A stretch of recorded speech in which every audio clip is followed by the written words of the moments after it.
Hey everyone, my name is Brian Skinner from secretsofsushi.com, and in this video, I want to compare the difference between a traditional bamboo rolling mat, or a Makisu, and the more new age plastic rolling mat.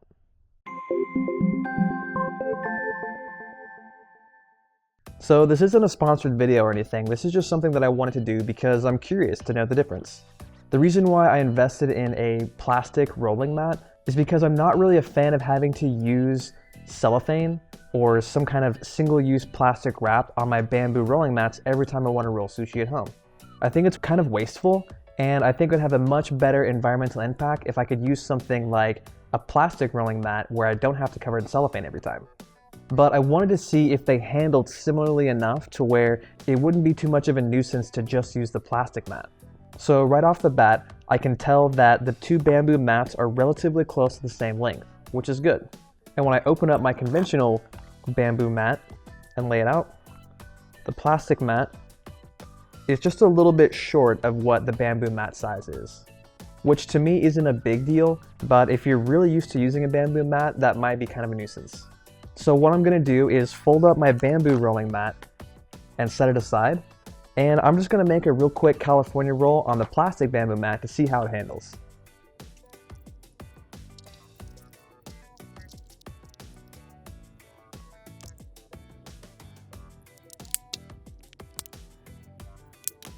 Now, before I flip my rice mat over, I'm going to actually wipe off this plastic mat with a damp towel. And my hope here is that the rice won't stick to the mat nearly as much. One interesting part about having this plastic mat is that it might be kind of hard to see, but there's these tiny little dots that give it a very unique texture. And I think that might be put in place so that the rice doesn't stick to the mat as much, but we'll see.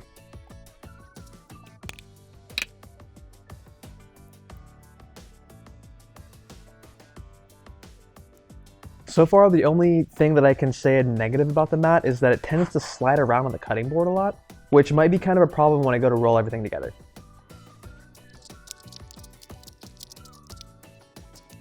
Okay, so I've rolled everything together, and I'm pleasantly surprised to see that there's not any rice that has stuck to the rolling mat.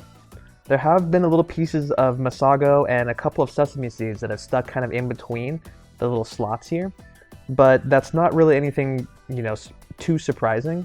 And the only other downside that I found when actually rolling everything together is that the plastic itself is kind of flimsy, and so it may not give you a very consistent shape from one end of the roll to the other. Alright, so I've just rinsed off this plastic rolling mat, and it cleaned off really easily. I used just a little dish brush, something that had bristles that I knew could get in between the slates, and it seems like it cleans up fairly quickly, which is nice. Now to cut the roll and see how tight it got.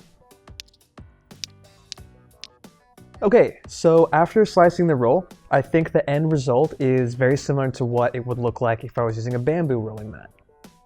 Overall, I don't think the drawbacks of having the mat be kind of flimsy and having a few ingredients stick to the mat itself is really enough to convince me not to use something like this. And I'm surprised at how well it actually rolled everything together, considering the fact that it is kind of flimsy. Now the price points between the two are also kind of similar. So if you're just going to buy one bamboo rolling mat off of a website like Amazon or through a local Asian market, you might pay somewhere close to about $5 for a single mat. You can get them for a little cheaper if you buy 5 bamboo mats at a time, but I don't really know anyone at home that would need 5 bamboo rolling mats. Versus the plastic rolling mat, I purchased this for $4.50, so it's maybe a little cheaper or comparable to the price range of having a bamboo rolling mat. But the nice thing about this is that there aren't any strings on it, so I don't have to worry about this, ever breaking on me. It doesn't have anything that's going to mildew, and I think the packaging said that it's dishwasher safe, but don't quote me on that. It's also kind of neat because these plastic rolling mats come in a couple of different colors, so you can get them in pink, green, or blue. All in all, I like using the plastic rolling mat. I might even start using these in more future videos. I hope you guys found this video helpful. If you want to stay up to date with all the videos that I'm releasing, click on the subscribe button below. And if you want more tips on how to roll sushi at home, visit my website at secretsofsushi.com. My name's Brian Skinner from secretsofsushi.com, and thank you for watching.